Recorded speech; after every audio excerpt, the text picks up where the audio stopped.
Every time your system install a new kernel, Linux Mint keeps the older ones as a safety net. That's actually a good thing because if a new kernel causes problem, you can always boot into the older one. And if your Linux Mint installation is slowly filling up with old kernels, so don't worry, today I will show you the safest way to remove these unused kernels using the built-in update manager. It only takes a couple of minutes and you don't need to touch the terminal also.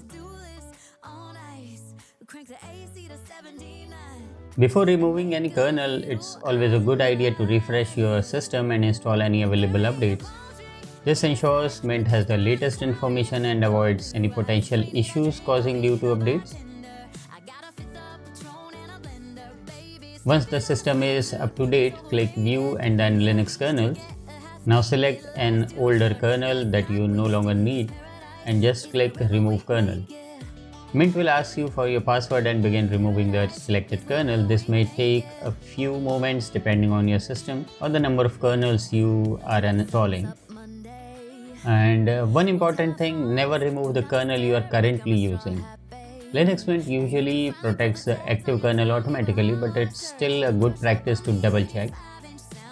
And I also recommend keeping at least one older kernel as a backup. That way, if the future kernel updates has a bug or doesn't work well with your hardware, you can easily boot into the previous one. So why actually we are doing this? Well, it frees up some disk space in case you need it, keeps your system clean and organized, and it do makes the boot menu less cluttered. There are some negative points also, like removing every old kernel means you lose an easy fallback if a future update causes any issue.